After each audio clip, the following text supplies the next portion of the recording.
recording this so we could share it after Dr. Kutzner's presentation as well on Facebook. And so I just want to remind attendees, if you're here for STARS hours, make sure to put your name and email and then your STARS number in the chat box. And I'll remind you again at the end of the presentation. But it's such a joy tonight to have Dr. Kutzner here with Casper Vision Center. And we've met a few times. And so I'm just glad she's here. And I have no doubt it's going to be a great presentation. So I'm going to go ahead and turn it over to her. Thank you. Hi, everyone. I'm Paula Kutzer. I'm an optometrist here at Casper Vision Center. And I'm going to try to share my slides with you here.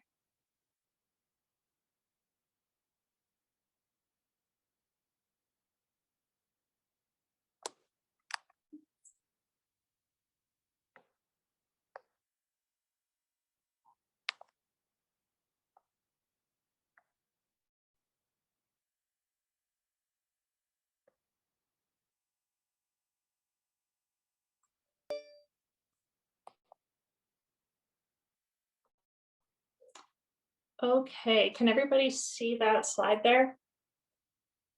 Yeah, we can see it. Okay, perfect. So tonight my plan is to go through vision development, focusing mostly on from birth to age 5, going through the vision development milestones we expect to see during that time, age-appropriate activities that you can do with your kiddos during that time, common signs of eye and vision problems that we see in children under 5, and then what to expect from your child's first eye exam. Are most people here parents of kids in this age group or working with kids in this age group? I think, Dr. Kutzner, a lot of them are providers. Okay. A few could be parents, but just from them needing STARS credits, I bet we have more providers than parents. Perfect. Well, feel free to jump in with your own experiences and what you notice with the kids you work with then, and the questions you have about vision during this age as well. So, as I'm sure many of you know, when children are first born, they have very poor vision. So we're not born with 20/20 acuity. We're not seeing clearly right away. And the eyes also really aren't working well together as a team when they're first born. So as we get older, our eyes start to become more coordinated in their movements, and we go on to develop depth perception and better clarity of vision and all of those things. So during the first few months of life, like I said, vision is unclear, and the primary focus is between about 8 to 10 inches from the baby's eyes, which is about the distance from their face to their parent's face a lot of the time. They start being able to track movements. Usually the first thing they kind of fixate on is light. Infants should typically blink to light right from a very young age. And then the next thing they'll start to track after light typically is faces. Around 8 weeks, they should be able to start focusing their eyes on the faces of their parents or caregivers. They start to become more interested in their hands, looking at their hands, and you'll often see uncoordinated eye movements at this time. So it may look like sometimes one eye is drifting outwards or sometimes one eye is drifting inwards. And generally, it's not a concern at this age unless it appears constant. If the eye is always turned in or almost always turned in, that's not normal at any age. But some kind of uncoordinated drifting is to be expected at this age, and that typically should stop by about 3 months. The easiest thing for infants to see at this age is high contrast. So you'll often see toys are like black and white stripes or black and white polka dots, and they'll be seeing that sort of object better than anything with color at this point. As they get older, around 5 months of age, depth perception starts to develop. So the ability to see 3D in space and start to judge depths. Their eye movement control also improves. So if you're still seeing an eye wander inwards, outwards, even sometimes up or down, Beyond about 3-4 months of age, that's definitely something that should be looked at because we expect the eyes to be more coordinated by this time. Their eye-body and eye-hand coordination starts to improve as well. They'll start to reach towards objects. We call this visually guided reach, like they see something familiar like a bottle and they'll reach out towards it. They'll start to look at themselves in the mirror, and color vision is also developing at this point. So initially, like I said, babies don't have color vision the way we do as adults, but by about 5 months they do. And you'll start to see sometimes a preference for certain colors around this age.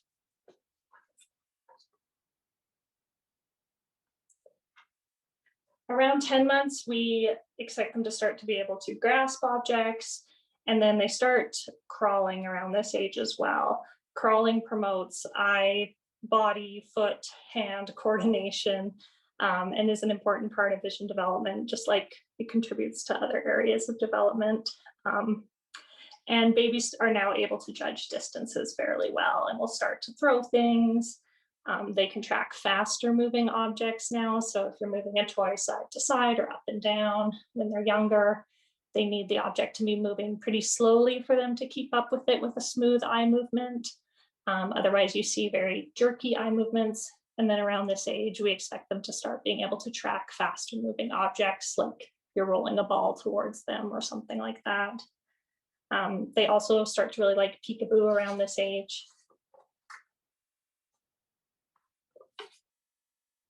And then as they get older, over 1 year old, their eye-hand coordination, their depth perception just continue to improve. Depth perception should be well developed at this point, basically to an adult level.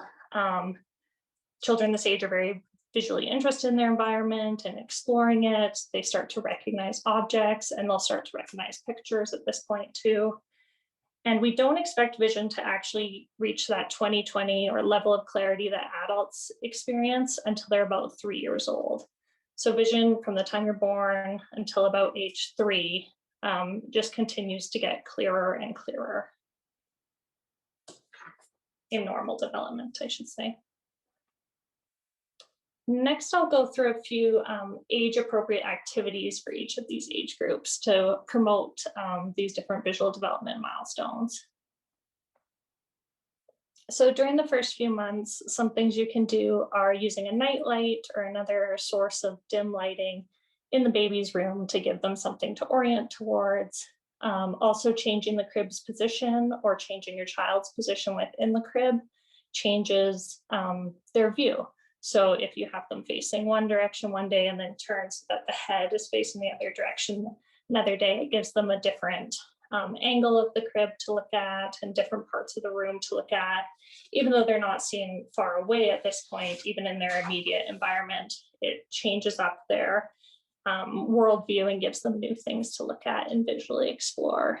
And that's basically the goal at this age, is to just provide opportunities for them to visually explore with toys and objects that they can appreciate and see at a distance that works for them. So remembering that they're only seeing at close distances and they prefer high contrast objects, or they see high contrast objects better.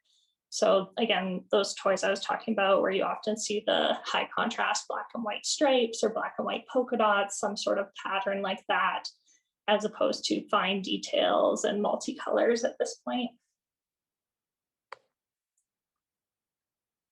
And then the same goal continues as they get older, just providing more interesting and more complex visual environments for the child to explore. So hanging a mobile above their crib, or providing different opportunities like that where they can look around, see different things at different distances, different shapes, different colors. At 5 months, they have more normal color vision, so you can expect them to be more interested in colored toys at this point and showing preference towards certain colors. Giving them time to play and explore on the floor, again, with different toys and familiar objects around them to reach for and promote working towards and interest in crawling. And then playing patty cake and other games like that, that kind of move their hands through space, get them familiar with their own hands and your hands, and just developing that eye-hand coordination. Like I said earlier, around 9 months is when they start to really like hide and seek games or peekaboo type games. This helps develop visual memory. They tend to especially like it with faces, especially faces of familiar people. And then naming objects when you're talking to them to encourage word association, and again, encouraging crawling. I'm sure this is probably pretty universal in all of your areas, but encouraging crawling before walking is also beneficial for vision development. And then after a year of age, again, just more complex and more interesting visual experiences. So again, they can track faster. You can start rolling a ball, and the child will be able to track it at faster speeds. This encourages the eyes moving together and remaining coordinated while tracking things in different directions, providing different types of building toys, different shapes, different sizes, different colors for them to explore and play with, and to boost fine motor skills. And then, of course, introducing reading and activities that pave the way for learning and reading. So for older kids here, I have more specific toy recommendations. Any sort of like building block or mega blocks is great for developing eye-hand coordination and using visualization and imagination. Can also help develop visual motor integration and fine motor skills with activities like finger paints and kinetic sand, and then developing visual perceptual skills. At this age, different sorts of like shapes matching the kind of puzzle that's up top here, where you're putting a shape into a matching slot in a wooden board, is a good activity at this age. And then again, as they get older, we can continue working in all those same areas, just with more complex activities, smaller toys, more detailed visual information, more precise fine motor skills, all of those kinds of things. And here's some more for older kiddos. I love parquetry blocks. And as they get older, again, you can look on Amazon and just with a critical eye, find games that promote skills like visual memory, visual discrimination, closure, and just providing children lots of opportunities to use visualization and use these different visual skills. And I feel like it's my duty as an optometrist to throw this reminder in, to follow directions and choose age appropriate toys. We see and hear horror stories of small projectile toys ending up in kids' eyes. Right. And then some of the most common eye and vision problems in kids under 5 here. I'll just go through the most common signs of those. So excessive tearing is very common, especially in young infants. It's typically due to a clogged tear duct, which is very common and almost always resolves on its own. But that's something you may either experience as a parent, see with the kids you work with, or hear parents asking about. Red encrusted eyelids, or like in the top picture, more of a swollen, puffy red eyelid. These are signs of eye infection a lot of the time, and this is something that should be looked at by the pediatrician or optometrist. So it may require antibiotics. And then eye turning. This is one of the most common reasons I see kids. Eyes can turn inwards, outwards, sometimes up or down. Like I said, when they're very young, under 3 or 4 months, kind of uncoordinated drifting eyes is normal, but any sort of constant eye turn is not at any age. And then even an intermittent eye turn beyond about 3 or 4 months should be looked at. Eye turns are quite common in kids. About 3 to 5% of kids have some form of eye turn. And it's something that is best managed right away. So the earlier we catch it, we can prevent vision loss. And then closing or covering an eye can also be a sign of an eye turn, especially in a little bit older kids. I sometimes see patients whose parents will tell me, she parts her hair way off to the side and lets it hang, totally covering one eye. And that's their way of preventing double vision or visual confusion. So if you see a kid often closing one eye, or I see adults around town all the time doing this too, covering an eye when they're trying to focus in on something, or even wearing their hair in a way that does it for them, it can sometimes be a sign of an eye turn or some other kind of vision problem where one eye is not functioning as well as the other. Squinting is a really common reason parents bring kids in for eye exams. It can be a sign of a lot of different things. It can be due to light sensitivity. It can be because they're having blurry vision and they need glasses and they're trying to squint to make something more clear. It can also be because they're having trouble focusing on something, so their vision is fluctuating and sometimes it's clear and sometimes it's blurry, and squinting is their way of trying to sort that out. And then excessive eye rubbing is another really common one we hear. And it can be a sign of a lot of things as well. It could be allergies, so due to itchy eyes, dry eyes, tired eyes from having trouble focusing or the eyes not working well together, or again, needing glasses and having kind of tired eyes and strained eyes from that. And then this is something you'll sometimes see in photos, and sometimes you see stories circulating social media about this, but the appearance of a white pupil is something that always needs to be looked into urgently. Sometimes it is just a weird angle or something, but it can also be a sign of really serious eye health problems, including eye cancer, which is possible in very young babies. So anytime you see a white pupil, either in a photograph where you have red reflex on one pupil and white reflex on the other, or just when you're seeing a kid in person, sometimes you can even notice it. That is something that always needs to be looked into. And then I wanted to introduce you all to the infancy program as well, if you're not already familiar with it. The infancy program provides free comprehensive eye exams to all kids between the ages of 6 months and 12 months. And providers all across the United States participate in it. Here in Casper, I think the last time I looked, there was like 12 or 15 people participating in it. So you can just go on the infancy website, search your zip code, and then select any clinic and any provider and give us a call, and we will do the child's first comprehensive eye exam for free. Ooh, and then I have a little video about that, but I might try to play that at the end here. Don't want to mess with my screen now that I've got it working. And then I'm just going to go through what to expect during your child's first eye exam. Parents usually have a lot of questions because it seems so much unlike an adult eye exam or what we're all used to experiencing.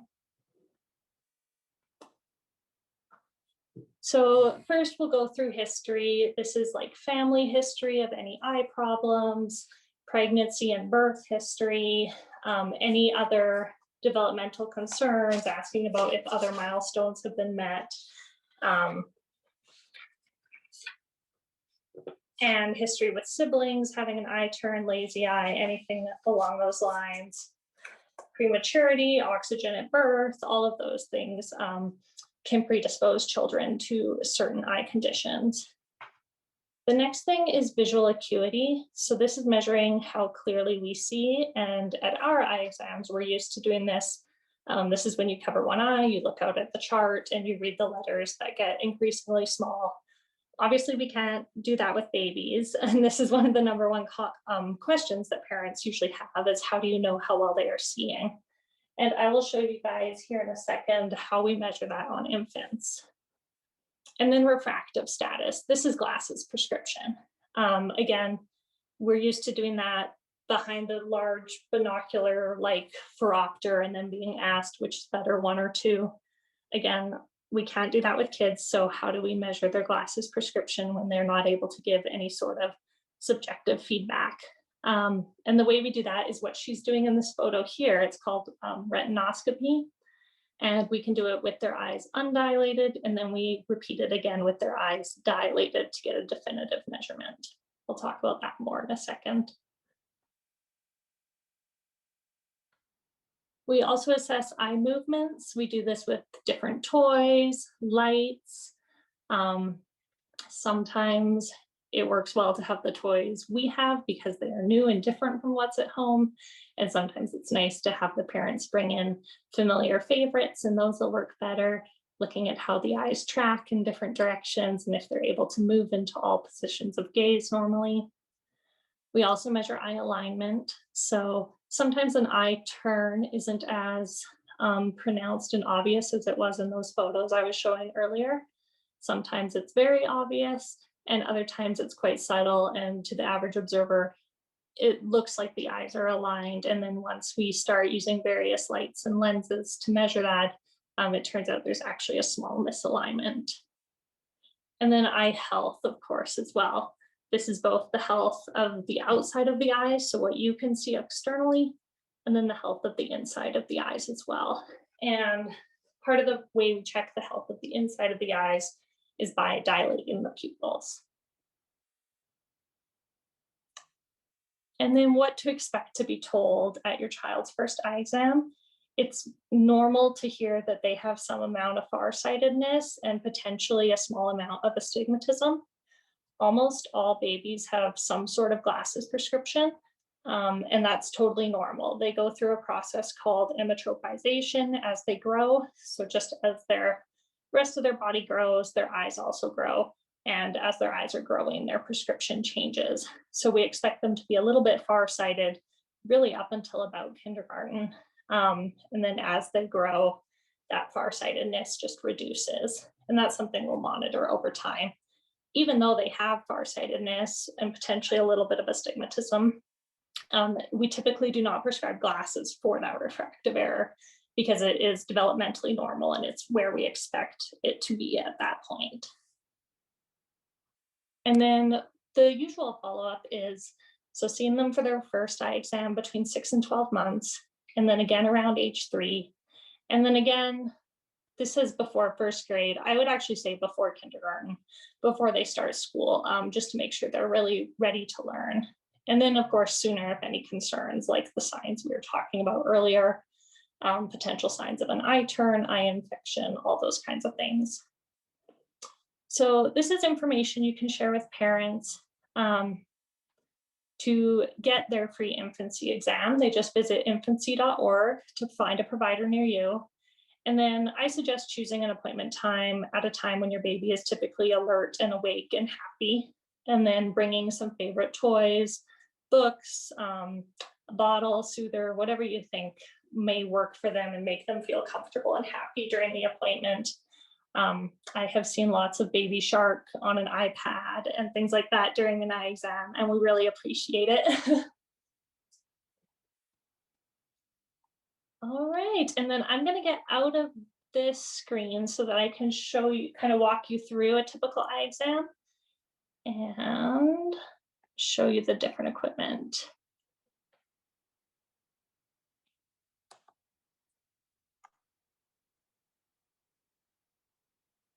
Okay, can you see me now?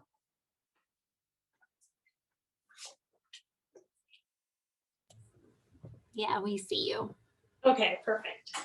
So I'll go through a child's eye exam in order here, showing you the various equipment that we use. So like I was talking about with visual acuity, we can't have them look out at a chart and rattle off letters for us.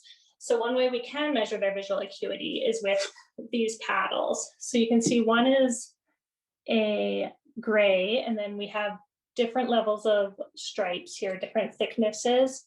And as we hold these at different distances from the child, they should look towards the stripes if they're able to see them, because it's a more visually interesting target. So I just put them behind my back, mix them up, and then bring them out in front. And without any instruction or anything like that, they'll just instinctively glance over towards the stripes if they can see them. mix them up behind my back again. We can try in different directions and see how repeatable it is at a certain level, and then switch the thickness of the stripes or switch my distance from them. And then we can use those numbers to calculate a bit of an equivalent. It doesn't translate perfectly to 20/20 like the eye chart, but it gives us an idea of if their visual acuity is where we expect it to be for their age. And we can do it with both eyes open. And then usually I like to have them sitting on your lap, and you can just use one of your hands to cover one of their eyes at a time, and we can repeat it one eye at a time. And then measuring glasses prescription, as you saw in the pictures, is just done with lenses and this light here. So by putting the lenses in front of the eye and then shining the light through, we can measure the reflex, reflecting back off the retina, which shows how strong the prescription of the eye is. And then depending on how it is reflecting back, we just adjust up or down to different lenses, and then we get our measurement that way. This is part of the reason it's important to have their eyes dilated as well, is kids are super good at focusing. They can change their fixation really quickly and really accurately, and have a tendency to almost over fixate and over focus their visual system. And that's what can sometimes trick like the spot screener or things like that, which are amazing tools for screening for kids. But when we have a flagged result on a spot or any kind of school screening or preschool screening, that's why the parents can expect their kids to be dilated when they come in. That's how we know for sure whether that measurement was real, or if the child was maybe over focusing, crossing their eyes, spasming the kind of focusing system within the eye. The dilation drops, relax that system, and let us get a true final measurement so that we know what their prescription really is, and we can make a decision about glasses. And then just lots of toys is really the other main thing for kids' eye exams. So like I was talking about, for younger kids, it's going to be bigger things that they can focus on more easily with slower movements. This one is always very popular. Lights are great. I'm sure you guys have similar things. And then as they get older, moving into smaller toys where we can get them to really focus in and see how their eyes are working together as a team. And then the last thing you can expect after their eyes are dilated is something like this. So some sort of lens and then light. And this is how we can see inside their eyes to make sure the optic nerve looks healthy, the macula looks healthy, and all the blood vessels look healthy. For adults, there's lots of other ways to do this with photos and with the slit lamp, which is when you put your chin in the thing at the eye doctor. But for kids, this is really the best way to see inside their eyes and make sure everything is developing normally there. Right. That's kind of the main stuff I was planning on getting through tonight. Do you guys have questions?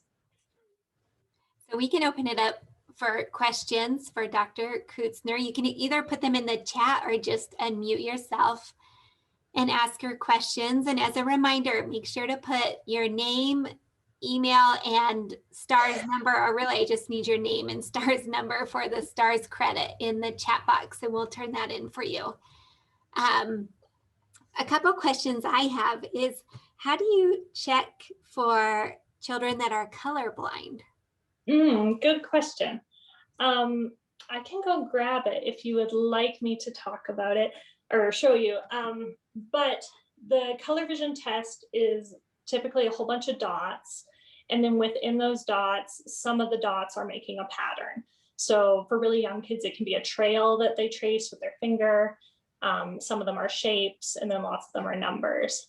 And it does not require knowledge of colors to pass color vision testing or to be able to complete color vision testing, which is something parents ask a lot, like, oh, he doesn't know his colors yet. I don't know if it's because he's colorblind or what's going on. So the colors are selected on the test in a way that someone with normal color vision will be able to see the trail or the shape or whatever design is on there. And somebody with a color vision defect will see it all as one uniform color, and they won't be able to see that shape. So we can do it with quite young kids because they can, even if they can't name the shape or name the number, they can trace it with their finger or with a paintbrush. Huh. Interesting. And one question from Susie is, can you talk a bit about delayed visual maturation? And when should those symptoms be resolved? That is a great question. And you're a TBI. Do you work with kids with delayed visual maturation? I do, and I find it difficult sometimes to determine, kids can be diagnosed with delayed visual maturation, and then making sure that everything is followed up with appropriately from an educational standpoint with those little guys can be tricky sometimes. Yeah, and honestly, that's my experience too, is I sometimes see these kids that you wonder if it's cortical vision impairment or delayed visual maturation. And then how do we know when to, I guess, adjust our diagnosis from delayed visual maturation to there's something else going on? I'll have to look into an exact number for you of when we expect, I guess, when we diagnostically stop calling it delayed visual maturation and have to look into another cause. I want to say it's around 18 months, but I will look into it and get back to you. Do you have your email in here? I can include it in there, yeah. And so of course, anytime there's concerns at all, just continue to follow up with the eye doctor and have some really good functional observations to get more information. Is that correct? Yeah. Okay. Exactly. Thank you. Yeah. So just so you guys know, as part of CDC's development screenings, we use the spot screener in all of our development screenings. So the one before 2 and one before they enter preschool. And then a lot of those kids get referred should anything come up with their vision test. So just know that as well. And we really appreciate that. And we love when parents bring in the spot printout. It's awesome. So thank you. Yes. Well, I'll probably be coming to see you, Dr. Kutzer, because my little preschooler just failed the spot screener this week here. So I will definitely come visit you. What about, we hear a lot about glasses for like screen time. And are those effective, or is it a joke? Good question. And I would say there's 2 types of glasses being fairly heavily marketed for screen time. One being blue light blocking, and one being almost more of a reading glass, like a low plus prescription that relieves some of the eye strain related with doing so much near work all day long. So blue light blocking, very popular. Some people find a subjective comfort with them. Like I have it on my glasses and I like it. I think it makes the screen look less harsh to me. But the research on it is very mixed. And there is lots of stuff coming out saying that there's potentially no real benefit to blue light blocking. Oh. But I would say, like, if you personally find it helpful, then there's definitely no harm. I still have it. And if you can get your kids to wear them, I think is the other big thing.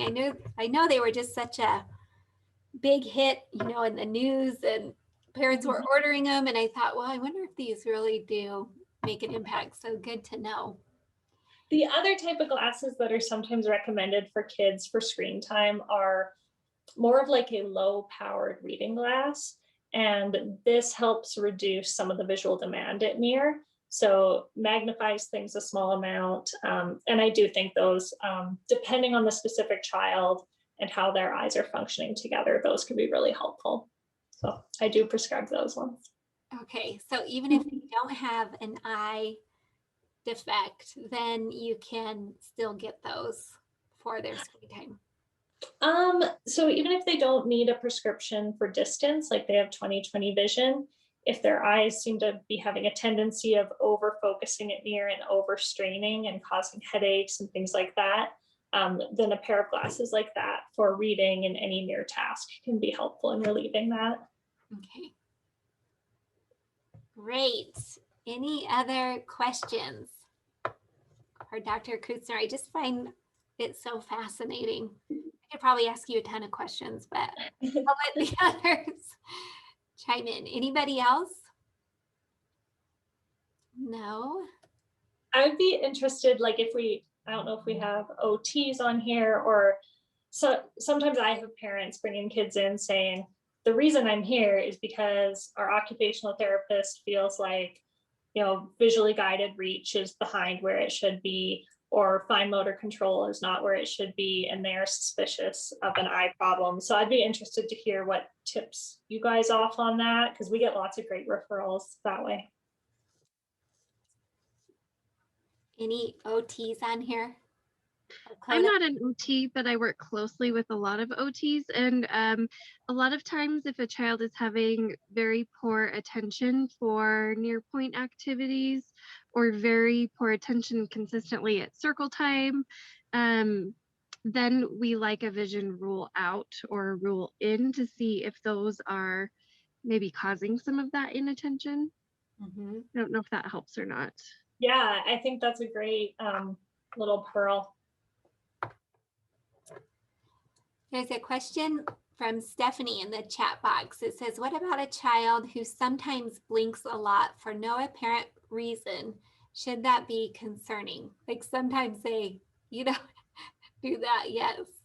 That can be kind of like the eye rubbing, eye squinting. Sometimes they're blinking a lot, either because they have dry eyes and trying to refresh that and make their eyes feel better, or they're having trouble focusing, making things clear. And I see so many of the kids I work with fall into that category where they have trouble consistently using their eyes well together and making things clear.